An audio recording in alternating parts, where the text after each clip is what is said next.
Estimados alumnos, muy buenos días. Hoy, 14 de diciembre, vamos a dar inicio a las actividades prácticas del capítulo de cirugía general.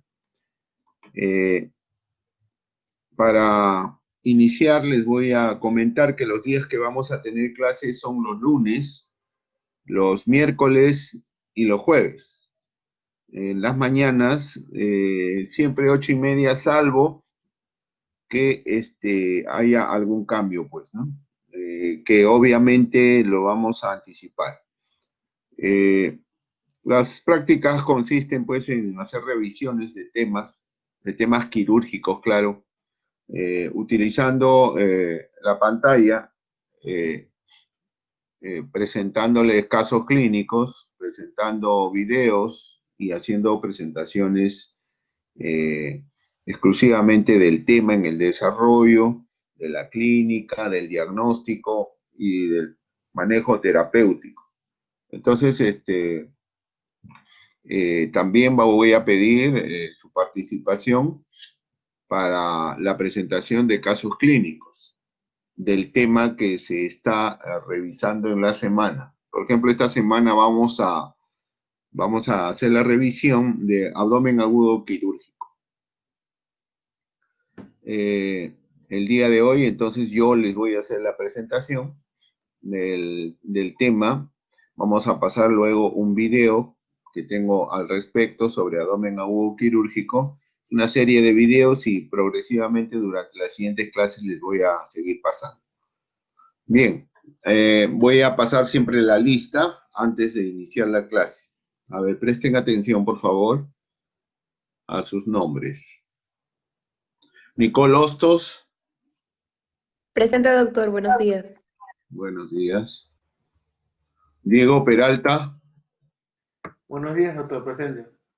Buenos días, ¿qué tal? Karen Tananta. Karen Tananta López. Todavía no se conecta. Ok. Brenda Tufino. Doctor, buenos días, presente. Buenos días, ¿qué tal? Linda Tello. Buenos días, doctor, presente. Ya, ok.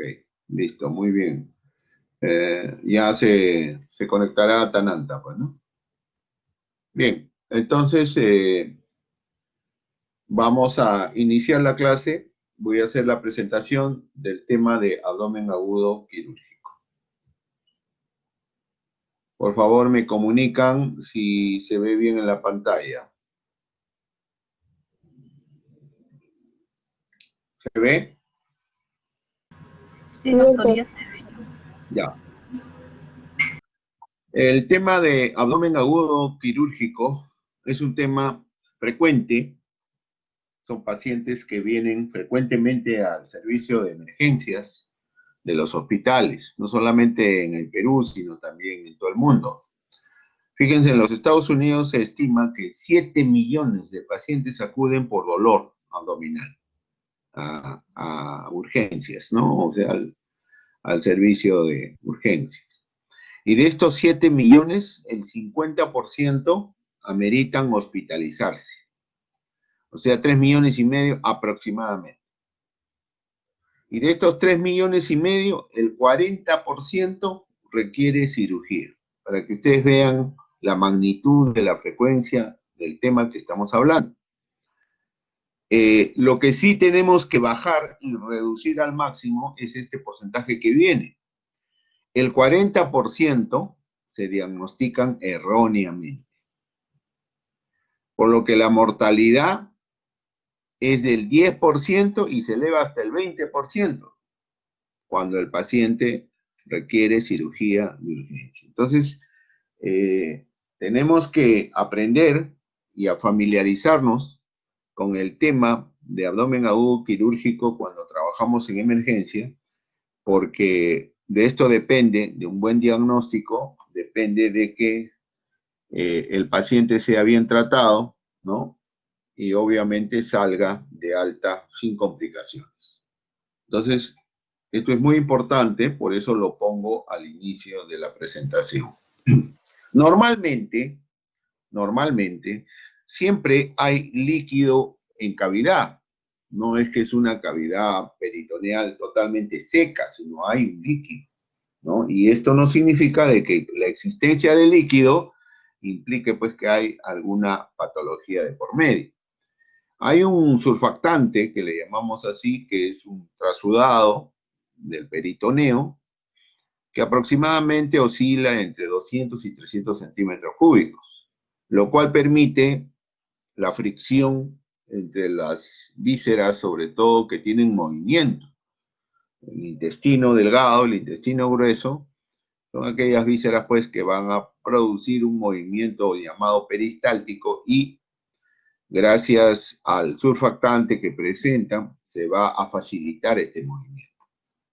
También existen células leucocitarias, como por ejemplo macrófagos, células cebadas, que se encuentran en este surfactante, ¿no? Y que va también a constituir un elemento importante de protección de la cavidad peritoneal. El abdomen agudo quirúrgico lo podemos clasificar de acuerdo a su extensión en un abdomen agudo focalizado o un abdomen agudo difuso. También se clasifica de acuerdo al agente causal, séptico, químico o físico. Abdomen agudo séptico, que es el más frecuente, que generalmente obedece a una diseminación de las bacterias del tracto gastrointestinal, sobre todo las gram negativas, y también anaerobios. Gram positivos en el caso de compromiso de vísceras ginecológicas. También tenemos el de origen químico, cuando sobre todo hay perforaciones, ¿no? O lesiones que permitan un sangrado pues activo de alguna de las vísceras dentro de la cavidad. Como es sangre, la sangre es muy irritativa. Jugo gástrico cuando hay perforaciones pépticas, el jugo pancreático cuando se trata de una pancreatitis, sobre todo aquellas severas, o la perforación de la vesícula biliar, haciendo posible el biliperitoneo, y otros.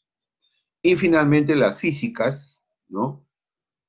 El abdomen agudo de origen físico se da generalmente en pacientes oncológicos, ¿no? Pacientes que son sometidos a radiación.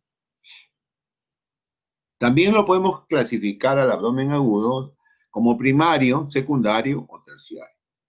El primario, que generalmente obedece a patologías crónicas, como por ejemplo las hepatopatías, ¿no? Los pacientes cirróticos, que generalmente presentan ascitis, o los pacientes sometidos a diálisis peritoneal, y algunas patologías que se dan sobre todo en pediatría, ¿no? El abdomen agudo secundario es el más frecuente, a partir, como dice ahí, de un foco intraabdominal, foco séptico intraabdominal, que generalmente es gastrointestinal. Y el abdomen agudo terciario es aquel que se produce después de un acto quirúrgico, ¿no? Cuando uno no ha hecho un buen tratamiento quirúrgico de la cavidad, obviamente puede recrudecer el cuadro, recidiva, ¿no? Se dan las peritonitis postoperatorias. También lo podemos clasificar de acuerdo a la evolución. Algunos son agudos, otros son crónicos, ¿no? Generalmente los agudos obedecen a peritonitis sépticas, por focos infecciosos. Y los crónicos generalmente obedecen a patologías de fondo de larga data, como por ejemplo la TBC, ¿no? O la actinomicosis, que son patologías producidas por hongos, o la presencia de cuerpos extraños. Acá tienen en esta imagen alguna referencia de lo que podemos estar pensando cuando se trata de un cuadro de abdomen agudo quirúrgico. Por ejemplo, en el cuadrante superior derecho tenemos a la vesícula y ahí tenemos la patología más frecuente, que es la colelitiasis o la colecistitis, ¿no? Luego en el En el epigastrio tenemos el estómago, el duodeno, donde vamos a encontrar las úlceras pépticas, que generalmente se perforan cuando hay abdomen agudo.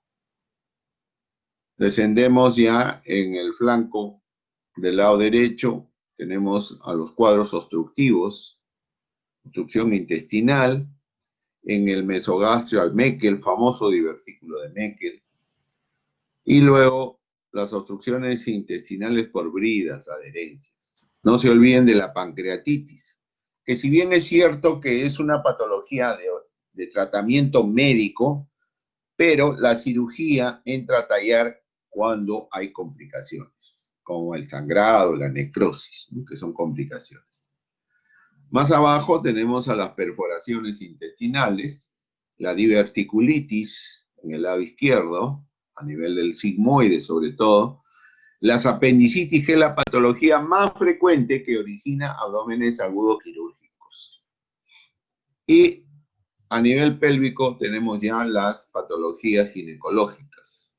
Dentro de las más frecuentes tenemos acá la rotura del folículo de Graf, el quiste a pedículo torcido y también el embarazo ectópico. Entonces son algunas de las patologías frecuentes que originan abdómenes agudos quirúrgicos. De acuerdo a la etiología, o sea, al germen que produce el abdomen agudo, tenemos tres vías, ¿no? La vía de contaminación puede ser directa, que es generalmente la más frecuente, o sea, a nivel local, ¿no? Cuando hay perforación de la víscera y compromiso, pues, de las estructuras vecinas. También podemos mencionar a la vía sanguínea. Por ejemplo, los abscesos hepáticos, ¿no? Que son transportados a través del sistema porta, los gérmenes que vienen de otras situaciones lejanas, como por ejemplo el colon izquierdo, el colon sigmoide, cuando hay diverticulitis. Y la vía linfática, pues también entra a tallar, pero menos frecuentemente, sobre todo cuando se trata, pues, de bacterias y hongos, ¿no? Que pueda sembrarse a distancia. Generalmente, la respuesta que se obtiene cuando hay una noxa, una agresión, es el incremento del flujo sanguíneo a nivel local.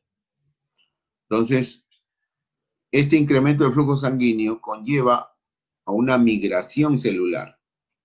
Migran generalmente los leucocitos, inicialmente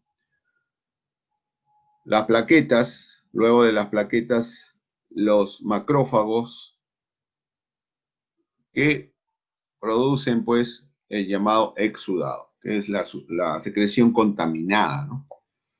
Y finalmente ese exudado se transforma en pus, en exudado purulento, ¿no? Estos macrófagos, los neutrófilos, macrófagos, linfocitos, ¿no? Generalmente son aquellas células que hacen la limpieza de la cavidad. Tratan de equilibrar, digamos, autolimitar el proceso inflamatorio. ¿Qué manifestaciones a nivel regional y sistémico se pueden presentar? A nivel regional, generalmente lo que se presenta es una parálisis de la musculatura lisa del intestino, de la víscera hueca, produciendo el llamado ilio paralítico. Este ilio paralítico condiciona una distensión abdominal y la ausencia de ruidos hidroaéreos. El ilio paralítico es una parálisis, como bien dice, de todo el intestino. Aumentan las secreciones del tubo digestivo, hay isquemia relativa y también hay contractura de la musculatura estriada que compromete la pared. De acá ya hay dolor, ¿no? Una reacción a la compresión de la pared que produce contractura. El líquido se acumula generalmente en la cavidad peritoneal en los espacios de clive, como por ejemplo el fondo de saco de Douglas, como por ejemplo el espacio hepatorrenal de Morrison, que son los espacios más declive donde puede albergarse gran cantidad de líquido, ¿no? Y también se almacena en la luz intestinal. Si este intestino no tiene movimiento, no hay peristaltismo, hay hilio, entonces se produce el llamado tercer espacio. Todo esto a nivel regional. A nivel sistémico también, este tercer espacio origina una hipovolemia. La hipovolemia condiciona hipotensión arterial, una disminución del retorno vascular periférico, baja el gasto cardíaco, aumenta la frecuencia cardíaca y puede llegar, si no hay un buen tratamiento a tiempo, a la insuficiencia respiratoria, a la insuficiencia renal y a la falla orgánica, bueno, a nivel sistémico. Esto lo vamos a detallar más cuando toquemos el tema de shock en la clase teórica. De acuerdo a la evolución del abdomen agudo quirúrgico, es importante establecer las características anatómicas de la cavidad y también la posición en la cual se presenta el paciente. Hay pacientes que no se movilizan y que están en decúbito dorsal y por lo tanto esa secreción puede condicionar efectos sistémicos rápidamente. También otros factores de diseminación de la colección es la postura que adopta el paciente, como hemos dicho, las características de la cavidad y en el caso que hayan sido pacientes ya operados, la presencia de síndrome adherencial. Como hemos dicho, los líquidos se acumulan en las zonas más declives de la cavidad. Y todo esto condiciona una respuesta que varía considerablemente de acuerdo al origen, a la gravedad de la infección, de acuerdo a la edad, que es importante, al sexo, al estado general y a la resistencia del paciente. Todos son factores que pueden hacer variar la evolución de un abdomen agudo quirúrgico. Para el diagnóstico necesitamos una buena anamnesis en la historia clínica. Y dentro de la anamnesis es el síntoma más importante el dolor abdominal. Es un dolor que tiene más de 6 horas de evolución, que puede llegar rápidamente a una evolución de 24, 48 horas y que se acompaña de signos de irritación peritoneal, como por ejemplo el famoso signo de Bloomberg, ¿no? La gran sensibilidad al momento de la descompresión o rebote, que le llamamos así. La rigidez de la musculatura abdominal, o sea, de los músculos estriados, como ya también lo hemos mencionado. La gran sensibilidad, sobre todo en el cuadrante donde se encuentra la víscera comprometida, y la resistencia voluntaria. Son los signos que acompañan al dolor. Síntomas asociados al dolor, podemos tener náusea, vómitos, trastorno digestivo bajo, como por ejemplo estreñimiento o diarrea, ¿no? Falta de apetito y sed. Acá en este cuadrito quiero presentarles las causas de acuerdo al dolor según se va presentando en el tiempo, o sea, según la cronología de la instauración del dolor. Por ejemplo, un dolor de instauración súbita, que apenas se da en segundos, es la ruptura de un aneurisma de aorta, ruptura esofágica, perforación de una úlcera, ruptura del embarazo ectópico, ruptura del absceso o infarto, ¿no? Otro tipo de dolor, de acuerdo a la cronología, de instalación rápida, que se instala en minutos. Ahí tenemos a los cólicos, ¿no? El cólico renal, el cólico biliar, la pancreatitis, la diverticulitis perforada, la obstrucción con estrangulación. Y finalmente, tal vez lo más frecuente, de instalación gradual. Acá sí, a la cabeza presentamos a la apendicitis aguda, que es la patología, vuelvo a repetir, más frecuente para los cirujanos en las emergencias. Es el pan del día. la apendicitis. También podemos ver colecistitis, también podemos ver cuadros obstructivos intestinales y finalmente diverticulitis.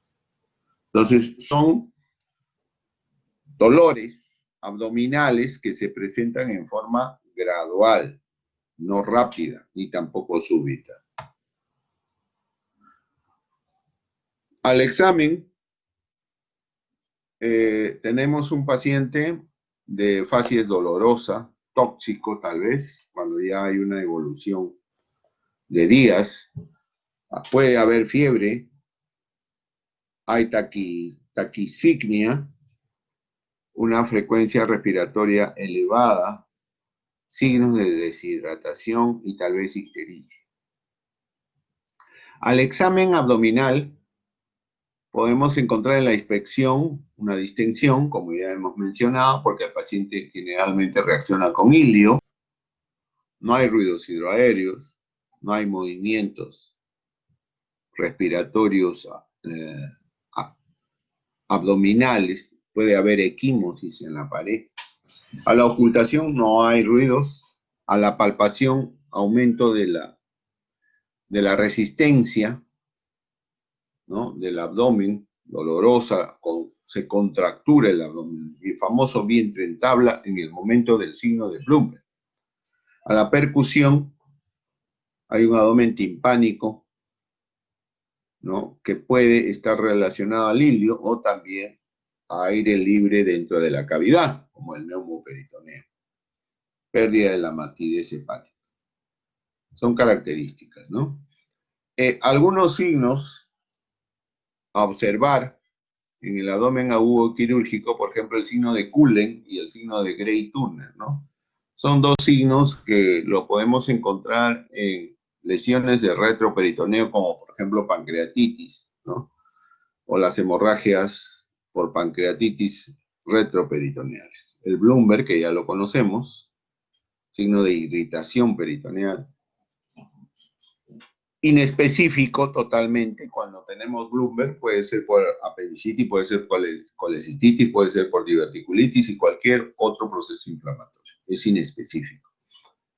Luego tenemos el Murphy, donde sí, este signo lo encontramos en el cuadrante superior derecho, que origina sobre todo por cuadros inflamatorios o infecciosos de la vesícula y de la vía biliar.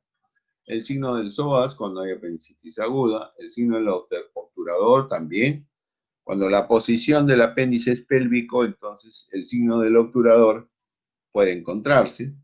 El Robson también para apendicitis aguda, dolor en el cuadrante inferior izquierdo a la compresión y duele también el cuadrante inferior derecho, ¿no?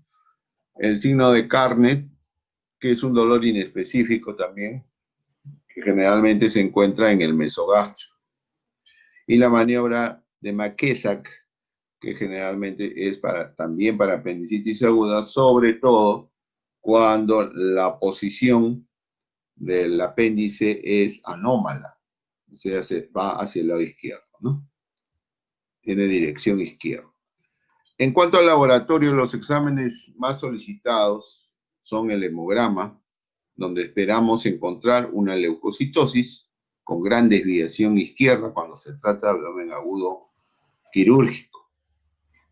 Elevación de algunas enzimas como la TGP, la TGO, la fosfatasa, la bilirrubina, indican cuadros obstructivos litiásicos, ¿no?, de la vía biliar.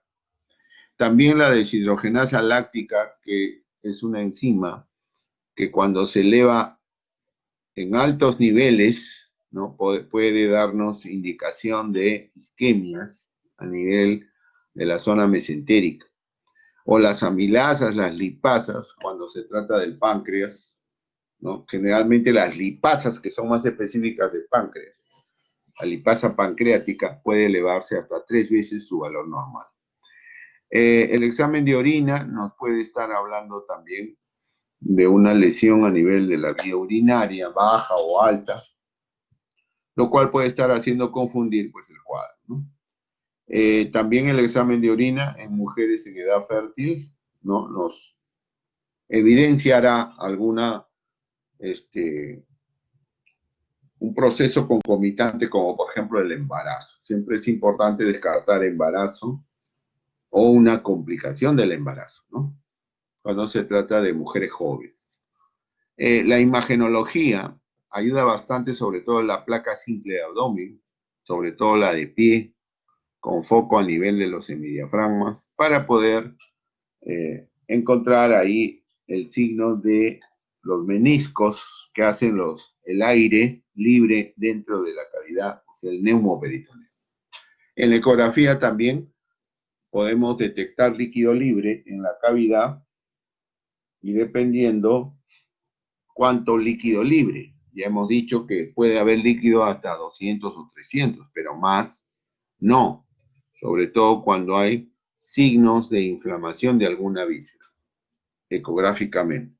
Y la tomografía, sobre todo la contrastada, que nos ayuda para detectar lesiones muy pequeñas, detalles, ¿no?, de la víscera que puede estar hablando de algún proceso patológico que afecta.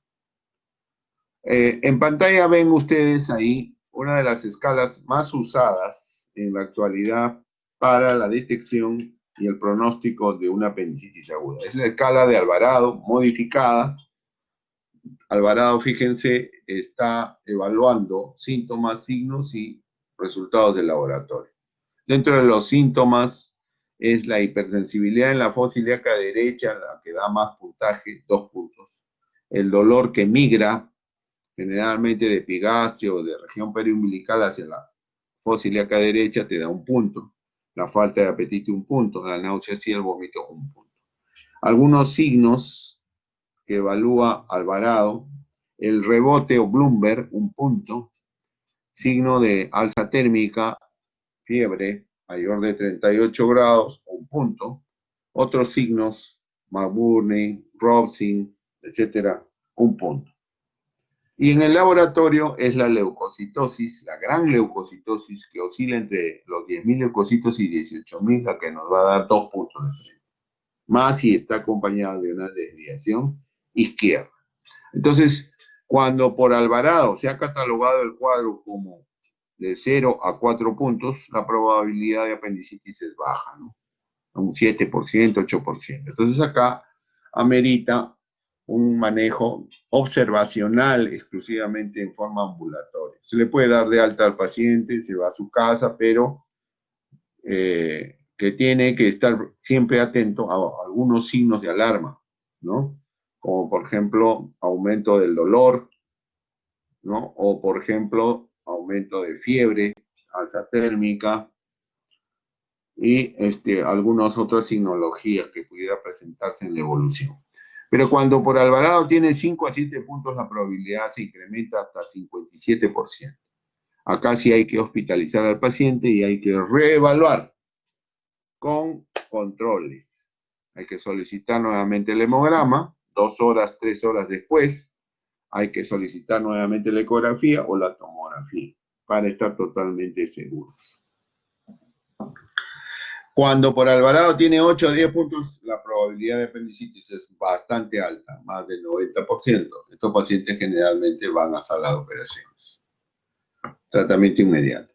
También usamos esta escala que tal vez tiene más especificidad que Alvarado, es la escala de Ripasa.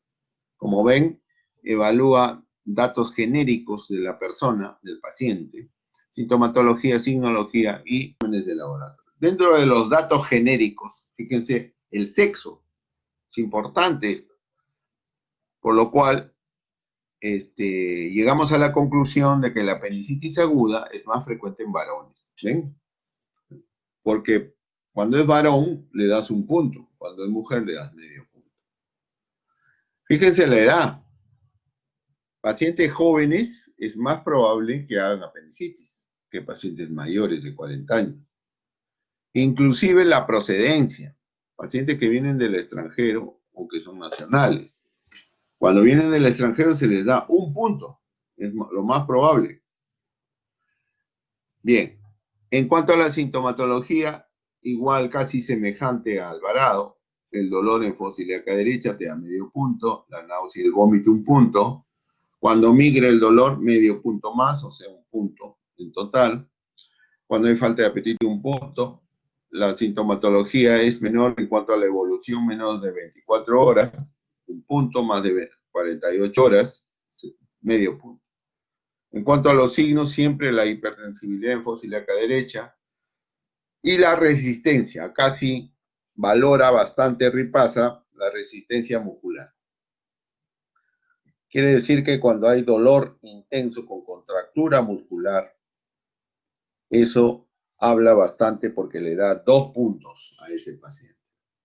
El rebote 1 punto, el Robsin 2 puntos también y el alza térmica 1 punto. Y datos de laboratorio, igual la leucocitosis, pero fíjense acá, Ripasa evalúa cómo está el examen de orina. Un examen de orina negativo le da 1 punto adicional.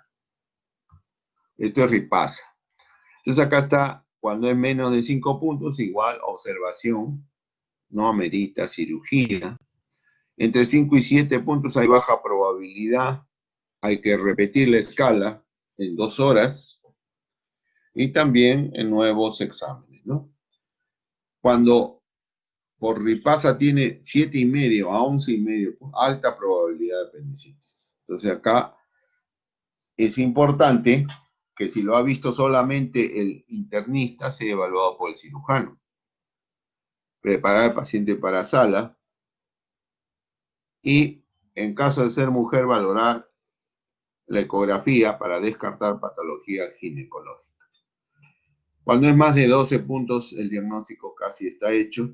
Valoración del cirujano para tratamiento o bien referirlo, de ser necesario, a un hospital donde lo puedan operar. Este cuadrito valora la sensibilidad y la especificidad de ambas tablas. Fíjense, Alvarado tiene una baja sensibilidad para apendicitis aguda y tiene una más alta especificidad. Pero fíjense, Ripasa tiene una alta sensibilidad. ¿Ven? También tiene una considerable especificidad para evaluar apendicitis aguda. Entonces todo esto hay que considerarlo, porque si uno aplica ambas tablas, pues podemos llegar al 100%, ¿no? Tranquilamente. En cuanto al tratamiento, el diagnóstico debe ser temprano, eso ya lo hemos dicho, para brindarle pues rápidamente un tratamiento quirúrgico y el paciente no se complica. Los objetivos de la cirugía generalmente son eliminar el foco séptico, aspirar y limpiar toda la cavidad peritoneal y drenarla, ¿no? Ese es el objetivo.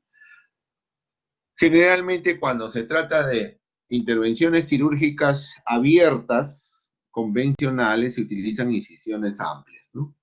Con el objetivo de hacer una buena limpieza y evitar dejar focos sépticos.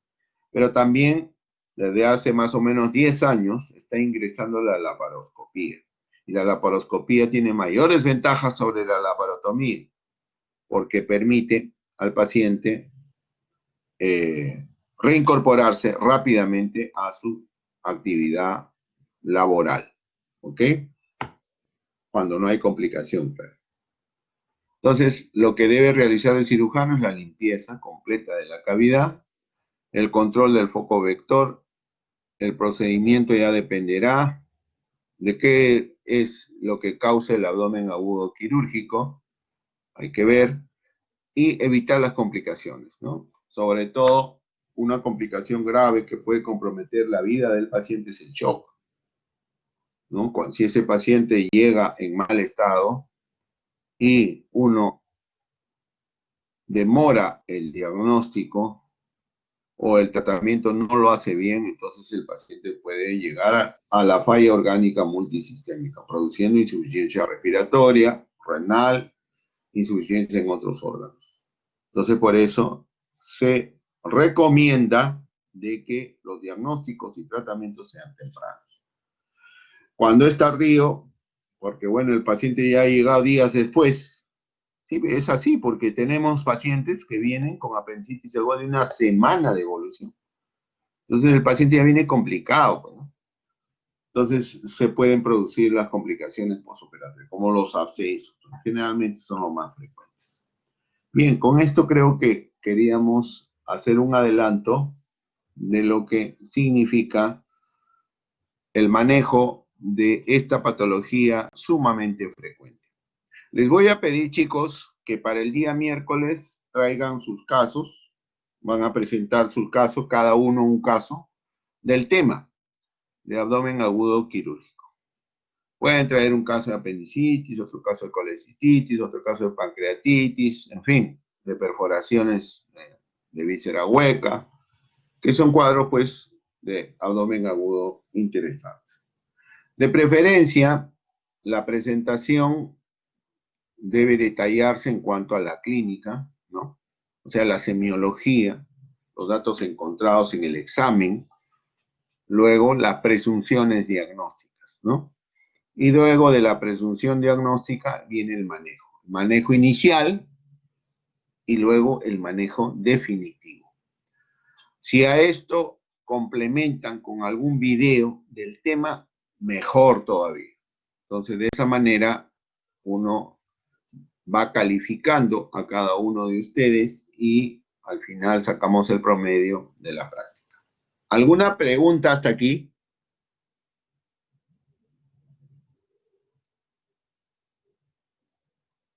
Chicos, ¿están ahí? Sí, doctor. Sí, doctor. Ya. ¿Está claro?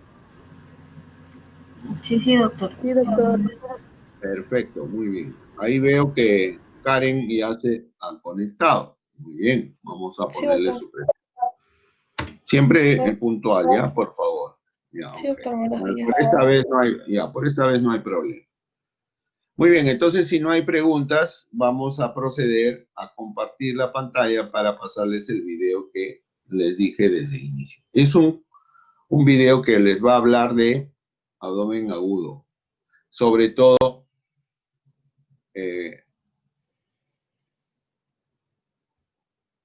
los cuadros más frecuentes relacionados a abdomen agudo, ¿no?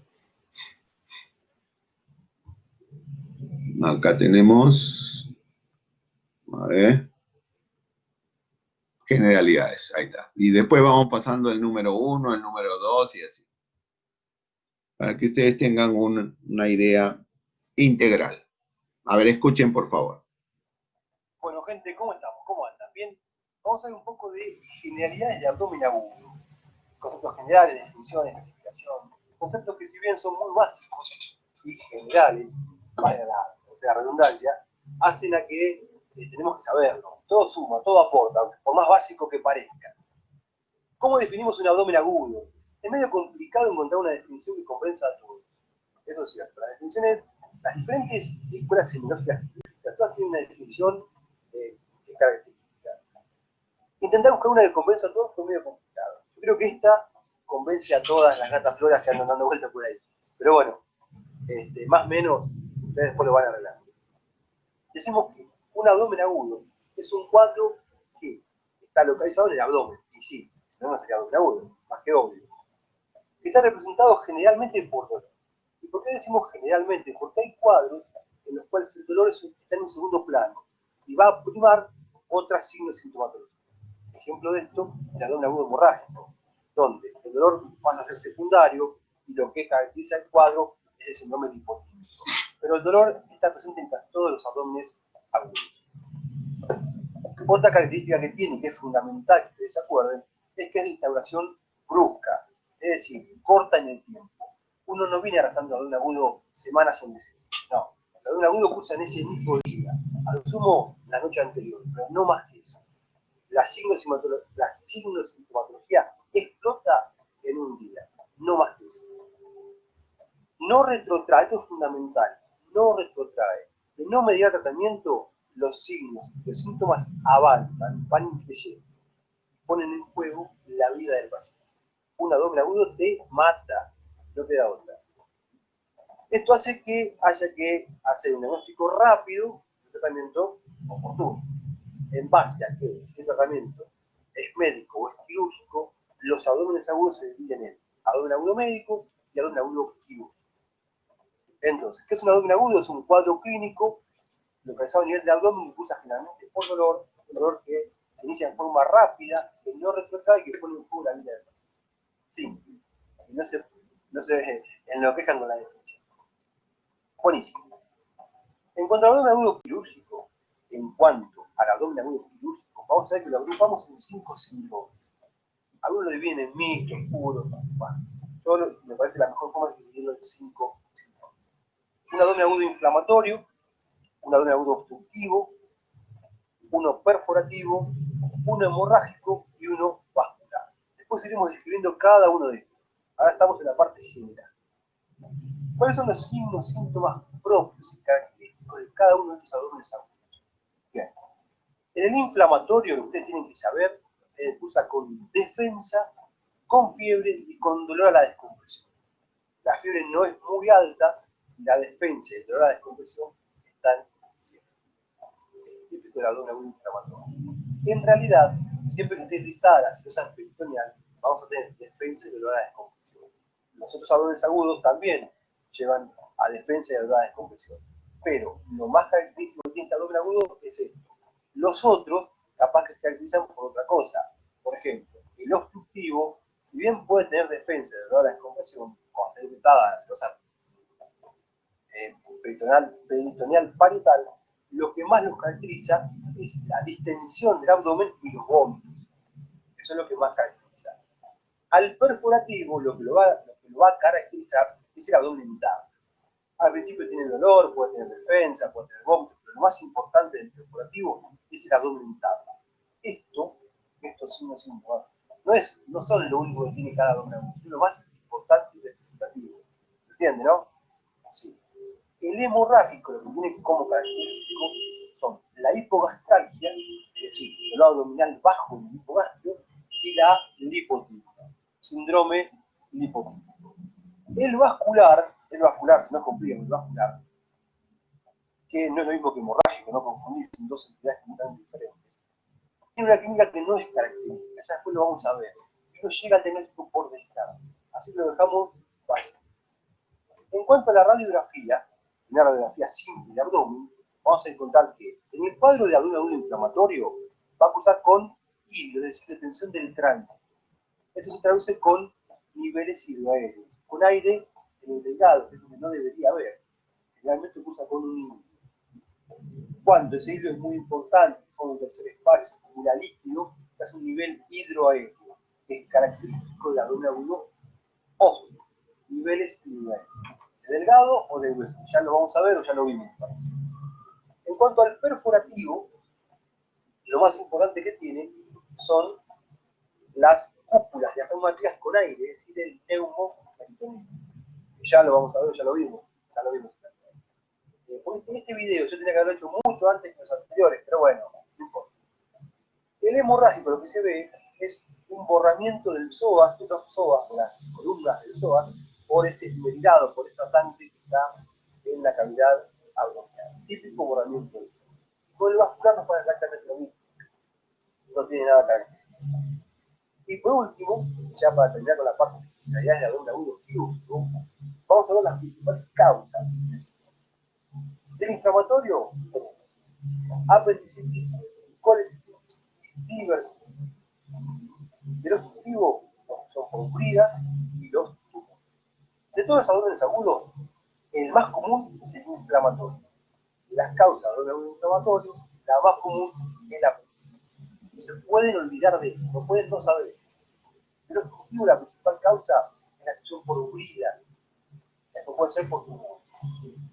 Del perforativo, una úlcera gastrointestinal, por divertículos o un cáncer de colon. Divertículos colon. En el hemorrágico, la primera causa, la primera de todas las que no pueden no saber, es el embarazo ectópico complicado. Acuérdense, aforismo de los viejos, señaló: toda mujer de edad fértil con dolor abdominal, síntomas de hipotimia, es un embarazo ectópico complicado hasta que se demuestre lo contrario. No sucede. El vascular se surge por una obstrucción de la arteria venosa. Bueno, voy a tomar un café, voy a descansar un poquito y seguimos con la generalidad. Bien, entonces es importante la clasificación que acaba de hacer el presentador y vamos ahora a focalizar el estudio en el abdomen agudo perforativo. Escuchen del mismo presentador, mis amigos, ¿cómo estamos? abdomen agudo perforativo. Abdomen agudo perforativo, que junto con abdomen agudo inflamatorio, el obstructivo y el hemorrágico son los principales síndromes abdominales. Antes que todo, vamos a definir qué es el abdomen agudo. Decíamos que era un cuadro que está localizado a nivel del abdomen, que está representado generalmente por dolor, no siempre, porque no siempre el dolor es el supersíntoma. Acuérdense que en los cuadros de abdomen agudo hemorrágico, el dolor pasa a un segundo plano y lo que prima es el cuadro de hipovolemia, el cuadro lipotímico. Decimos también que este síndrome es de instalación brusca, es decir, corta en el tiempo. Tarda 1 o 2 días, no está semanas arrastrándose. Y bueno, no va a retrotraer, sino que avanza y se agrava. Es importante darle esta característica al cuadro, que no retrotrae, sino que avanza, se agrava y hasta pone en juego la vida del paciente. Y de no mediar un tratamiento, finaliza con la muerte. Entonces, el abdomen agudo perforativo es un cuadro de abdomen agudo que surge por una perforación visceral. Esta perforación visceral va a llevar a una peritonitis, después a la sepsis y después a la muerte. Eso lo vamos a ver ahora cuando veamos la parte de fisiopatología. ¿Cuáles son las posibilidades de perforación de una víscera? ¿Cuáles son las vísceras que se nos pueden perforar?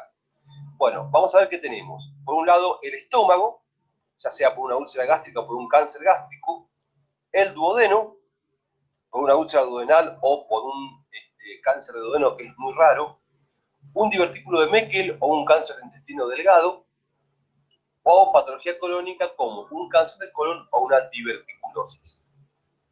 También tenemos que agregar, dentro de las causas de perforación, los procesos inflamatorios crónicos, como una colitis ulcerosa, una enfermedad de Crohn, o bien una tuberculosis, que en su evolución pueden perforarse. Un cuadro de oclusión intestinal, donde tenemos un abdomen agudo obstructivo, con un anillo que compromete la vasculatura de la víscera y lleva a la necrosis del asa, entonces produce una perforación. Acá se estarían mezclando los dos abdómenes agudos, primero el obstructivo y después el perforativo. Causas iatrogénicas, es decir, donde por iatrogenia se perfora una víscera, ya sea en el curso de una cirugía, por el electrobisturí o por la tijera o por lo que fuere, o bien en el curso de una endoscopía digestiva, alta o baja. Y traumáticas, bueno, por todo traumatismo. Heridas de arma de fuego, heridas de arma blanca, heridas punzantes, por un accidente, lo que fuere. ¿Qué podemos decir muy a grosso modo de estas causas de perforación?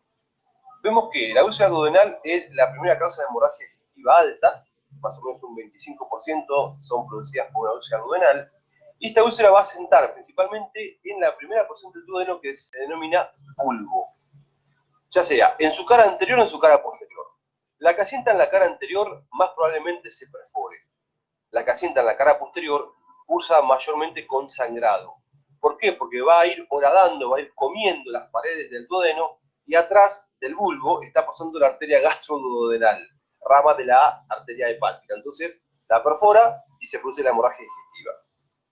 En el caso de la úlcera gástrica va a sentar sobre la curvatura menor. Generalmente la úlcera gástrica asienta sobre la curvatura menor.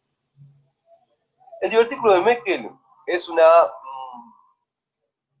resabio embrionario, es la persistencia del conducto ónfalo-mesentérico entre el yeyuno y el ilion. Tiene una incidencia bastante baja, un 3,2% de la población, y va a estar localizado en el borde antimesentérico del intestino delgado, entre 0 y 1,8 metros de la válvula ileocólica hacia proximal. Se busca el ciego, la válvula ileocólica, y se avanza hacia atrás, hacia arriba, digamos, hacia proximal, y entre ese punto y 1 metro, casi 2, se puede encontrar el divertículo de Meckel. Es una herniación de todas las capas del intestino sobre la serosa y va a presentar una mucosa que es heterotópica. En realidad, el 50% de los casos tienen una mucosa normal, mucosa intestinal normal. El otro 50% de los casos puede tener una mucosa gástrica o mucosa pancreática. Esto hace que pueda ulcerarse, sangrar y perforar. Las complicaciones más frecuentes y en orden de frecuencia de un divertículo de Meckel son hemorragia, obstrucción, inflamación y perforación.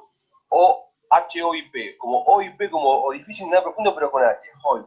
Hemorragia, obstrucción, inflamación y perforación. Lo más probable es que sangre por una úlcera, que se obstruya, que actúe como cabeza de intussusección, que se inflame porque se obstruye la luz y se acumulan secreciones y se produce la inflamación, o que se perfore por esta úlcera que fue avanzando. El cáncer de delgado es muy poco frecuente, hay un cáncer de delgado cada 50 o 80 de colon, fíjense lo infrecuente que es, con una incidencia de un 1 o un 5% de todos los tumores del tubo digestivo, o sea que es muy poco.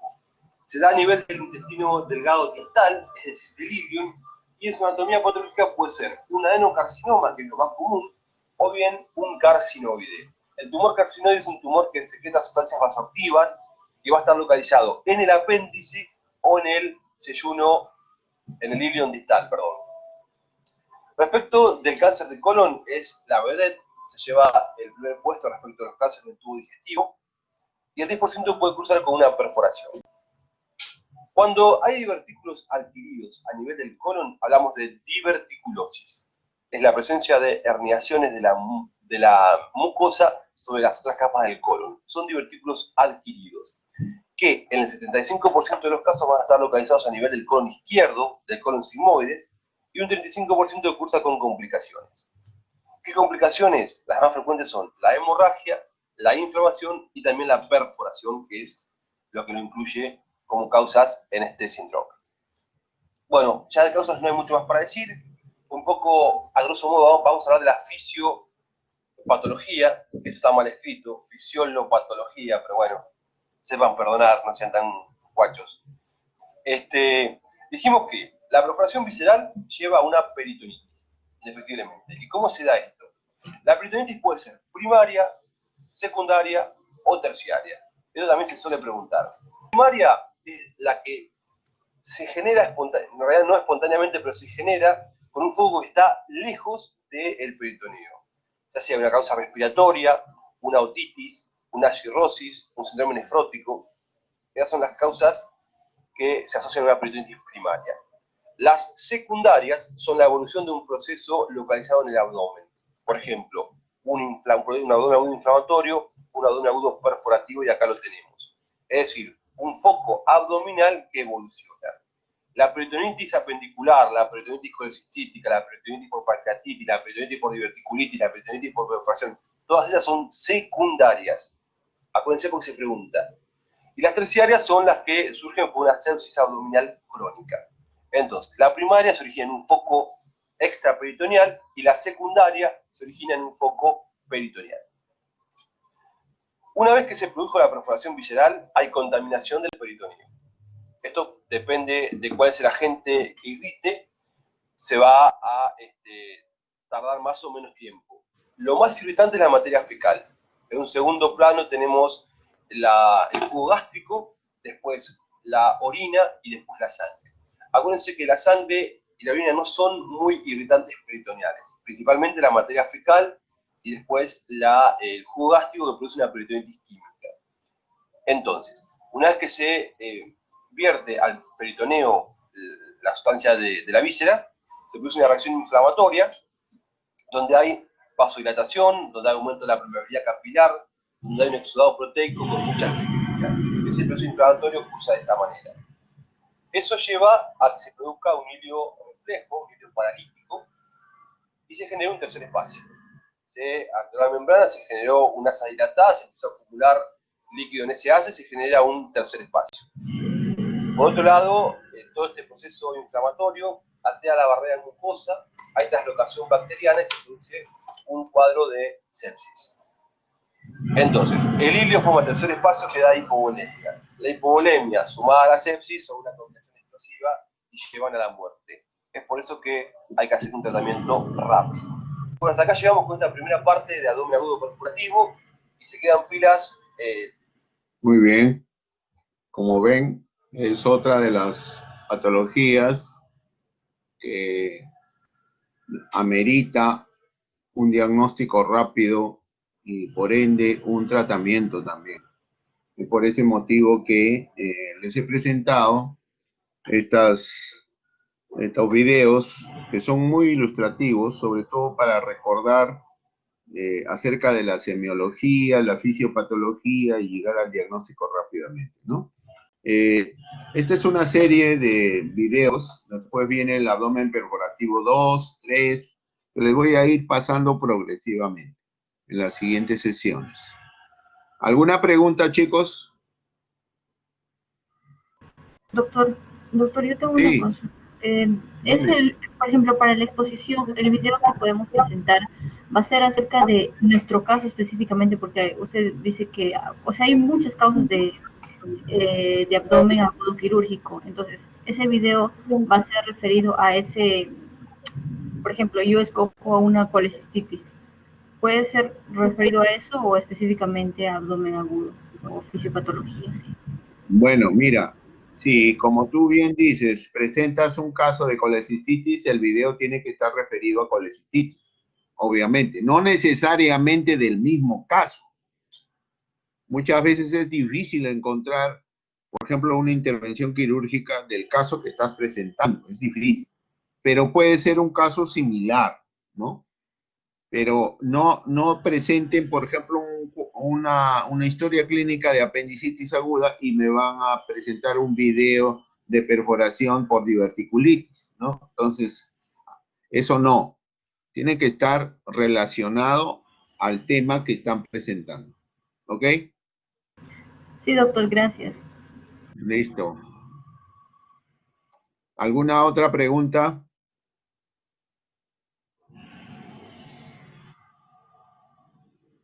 Bien, chicos, entonces con esto vamos a cerrar la sesión del día de hoy y el día miércoles los espero 8:30 para que realicen su primera presentación de casos, ¿ok?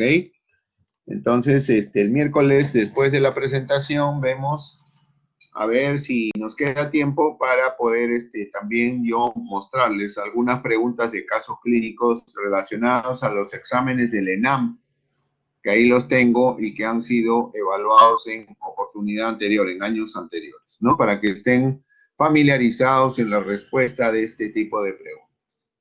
Muy bien, entonces con esto me despido hasta el día miércoles.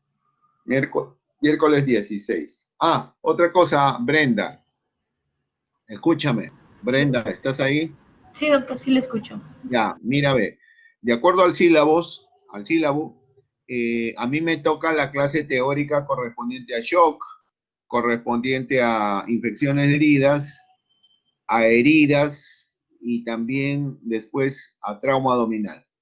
La primera clase son 3 temas, lo cual se hace bastante largo. Entonces, este miércoles, perdón, que toca la clase, ya está programada solo el tema de shock e infección de heridas. Los otros 2 temas los voy a tocar ya en la clase correspondiente a trauma abdominal. Por favor, manifiéstale eso al delegado, ¿ya? Al delegado del grupo. Sí, Entonces, sí se va a cumplir el sílabo, pero como es largo, porque después de mí viene otra presentación, otro tema más, creo que hay otro cirujano que va a presentar también otro tema. Entonces, para no hacerlo muy extenso y que el colega esté esperando ahí, entonces prefiero tocar 2 temas nada más, el tema de shock y el tema de infección de heridas, para este miércoles. Posteriormente, ya con trauma abdominal, haremos el tema de heridas en general, ¿ok? Bueno. Ya, doctor, eso voy a comunicarle al delegado. Sí, por favor, avísales, ¿ya? Gracias. Gracias, chicos, por su presencia. Muy amable. Gracias, Gracias, gracias, doctor. doctor. Listo, Gracias. hasta luego. Hasta luego.